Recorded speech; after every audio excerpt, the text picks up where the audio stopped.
अस्सलाम वालेकुम, आप देख रहे हैं 7 पॉइंट नेटवर्क और मैं हूं सुबह से। आप बुलेटिन का बाकायदा आगाज करते हैं और शामिल करते हैं इस वक्त तक की अहम खबरें। सखर रिपोर्ट। अशफाक अहमद खसूस स्टेप फाउंडेशन के चेयरपर्सन मैडम शाइस्ता बलोच ने पुरहुजूम प्रेस कॉन्फ्रेंस करते हुए कहा कि गवर्नमेंट ऑफ सिंध की जानिब से 5 से 15 ग्रेड मुलाजमत के हवाले से IBA यूनिवर्सिटी टेस्ट को 3 साल गुजरने के बाद ऑफर लेटर्स नहीं मिले। IBA यूनिवर्सिटी को गवर्नमेंट सिंध ने मुलाजमतों के लिए टेस्ट लेने के लिए नामजद किया था। 3 साल पहले 5 से 15 ग्रेड की मुलाजमतों के लिए टेस्ट लिए गए, लेकिन ऑफर लेटर्स देने के बजाय आज कल के आसरे दिए जा रहे हैं। ज़रूरत इस बात की है कि IBA यूनिवर्सिटी ने अगर टेस्ट लिए हैं तो गवर्नमेंट सिंध इस पर संजीदगी का मुजाहरा करे। बिस्मिल्लाहिर्रहमानिर्रहीम। सबसे पहले तो आप लोगों का शुक्रिया। आज हमारी जो प्रेस कॉन्फ्रेंस है उसका एक ही मकसद है। जो तकरीबन 2023 में IBA ने टेस्ट ली थी 5 to 15 वालों से, उन्हें ये कहा गया था कि जो टेस्ट पास करेगा IBA की, और उनको एक सर्टिफिकेट दिया गया था कि वो जॉब के लिए वैलिड होगा, वो जॉब के लिए अप्लाई कर सकता है। 3 साल होने वाले हैं। 2023 में 21 में टेस्ट अनाउंस हुई थी, 2023 में टेस्ट ली गई थी, उसको 3 साल सर्टिफिकेट को कंप्लीट होने वाले, मगर अभी तक सिंध गवर्नमेंट की तरफ से प्रोसेस स्टार्ट नहीं किया गया। उनको ये कहा गया था कि प्रोसेस स्टार्ट होगा या पोर्टल बनाया जाएगा, पोर्टल के थ्रू नौजवान अप्लाई कर सकते हैं, मगर ना पोर्टल स्टार्ट हुआ ना प्रोसेस स्टार्ट हुआ। नौजवान 3 साल से मुसलसल एहतजाज करते हुए आ रहे हैं, मगर सिंध गवर्नमेंट को कोई भी परवाही नहीं है। या तो वो यही चाहते हैं कि नौजवान हमेशा रोडों पे रहें, वो अपने जो हक़ के लिए इसी तरह एहतजाज करते रहें ताकि उनकी तवज्जो किसी और चीज़ की तरफ ना जाए, ना तालीम की तरफ, ना सेहत की तरफ, ना एजुकेशन की तरफ वो उनका ध्यान हटाना चाह रहे हैं।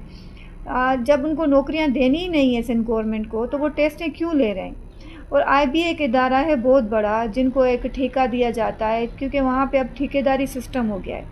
IBA वाला टेस्ट ले रहे हैं इदारा, और सिंध गवर्नमेंट की तरफ से टेस्टें अनाउंस होती हैं, फिर उन पे अमल भी नहीं होता। या तो IBA टेस्ट लेने से इनकार कर दे ताकि नौजवानों को एक होगा ना कि भाई हम अब 2016 से इंतज़ार कर रहे हैं, हमें नौकरियां नहीं मिल रही हैं, तो अभी टेस्ट भी लिया गया है, हमसे अरबों की मद में जो है चालान भरवाए गए हैं, फ़ीसें ली गई हैं, उसके बावजूद भी हमें नौकरियां नहीं मिल रही। तो नौजवान पूरे सिंध में एहतजाज हुए हैं और तकरीबन 3 सालों से ही हम रोडों पर हैं, हमारे एहतजाज चल रहे हैं। हम सिंध गवर्नमेंट को ये जगाना चाहते हैं, बताना चाहते हैं कि अगर आप इन पढ़े लिखे नौजवानों को रोज़गार नहीं देंगे और इनकी काबिलियत की बुनियाद पर इनको जॉब नहीं देंगे और उसके बदले में आप पैसों पर या अपनी सिफारिश करके जॉब देंगे, तो ये नौजवान कहाँ जाएंगे? या तो हथियार उठाएंगे या अपनी खुदकशियाँ करेंगे। सड़कों पर हैं। कौन से नौजवानों को उन्होंने जॉब्स दी हैं? 2016 से लेकर नौजवानों के लिए कोई भी ऐसी जॉब्स अनाउंस नहीं की गई। अगर जो टीचिंग की वो बात करते हैं कि हमने टीचर्स जो हैं अपॉइंट किए हैं, टीचर 90,000 नौकरियां दी हैं, तो वो नौजवानों ने टेस्ट पास की थी, मेरिट की बुनियाद पे उनको नौकरियां दी गई हैं। आज भी जिन्होंने 60+ मार्क्स लिए थे वो कराची से पैदल मार्च कर रहे हैं इस्लामाबाद तक के उनको ऑफ़र आर्डर नहीं दिए गए। सरदार शाह ने अपने मनपसंद इलाके को, मनपसंद लोगों को नौकरियां देने के लिए 33 वालों को हार्ड एरिया डिक्लेयर करके उनको ऑफ़र आर्डर दे दिए। जिन्होंने 60+ मार्क्स ली थी वो आज रोडों पे एहतजाज कर रहे हैं। इनका ये सिस्टम है और ये कानून है। ये जो अब जिसको चाहें नौकरी दे सकते हैं, जिस इलाकों को चाहें हार्ड एरिया डिक्लेयर कर दें, जिसको चाहें वो सॉफ्ट एरिया डिक्लेयर कर दें, क्योंकि वो उनके अपना ही कानून है। वो कानून भी खुद बनाते हैं, अमल भी उन पर खुद ही करते हैं। अगर लोग अमल करना चाहते हैं उनके बनाए हुए कानून पे, तो वो खुद ही फॉलो नहीं करते।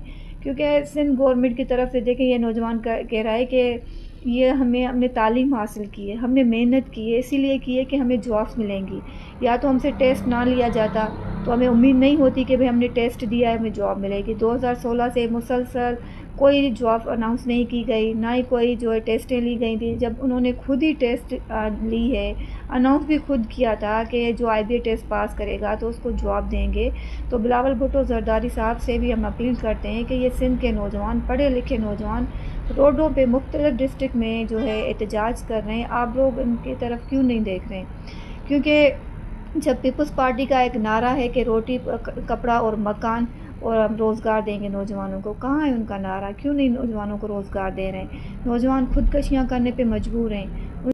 तो हमारा साफ सा मुतालबा है اور سیدھا مطالبہ یہ ہے کہ ہم چاہتے ہیں کہ میرٹ کی بنیاد پر جابس دیں، جس طرح دوسرے صوبوں میں پنجاب ہے، کے پی کے، وہاں پر یہ بہت بہتر نظام ہے. امیدواروں کو جو ٹیسٹ پاس کرتے ہیں ان کی عزت کی جاتی ہے، ان کو اپریشیٹ کیا جاتا ہے اور ان کو جاب ملتی ہے میرٹ پر. جبکہ سندھ میں ہم نے ہی سندھ گورنمنٹ کو سپورٹ کیا، ووٹ دیا، ان کی حکومت کو بنایا، ہم ہی ان کو ووٹ دیتے ہیں، ہم ہی ان کو کرسی پر بٹھاتے ہیں. لیکن وہ سندھ گورنمنٹ ہمارے ساتھ ہی ایسا ظلم کرے گی تو پھر ہم آنے والے وقت میں ہم آنے والے وقتوں میں پھر اپنے بچوں کو کس طرح پڑھائیں گے جب ہماری پڑھائی کی خود ویلیو نہیں ہوگی. ہم ڈگریاں لے کر اس طرح سڑکوں پر ہوں گے اور احتجاج کرتے رہیں گے اور ہمیں عزت بھرا روزگار نہیں ملے گا تو ہم تو اپنے بچوں کو نہیں پڑھائیں گے. اور آپ کا یہ سلوگن ہے کہ پڑھے گی سندھ تو بڑھے گی سندھ، تو اگر آپ اس طرح کریں گے پڑھے لکھے نوجوانوں کے ساتھ تو ہم تو اپنے بچوں کو پھر نہیں پڑھائیں گے. اب تک کے لیے اتنا ہی. مزید خبروں، اپڈیٹس اور اچھے پروگرامز کے لیے دیکھتے رہیں 7 پوائنٹ نیٹ ورک. اللہ نگہبان.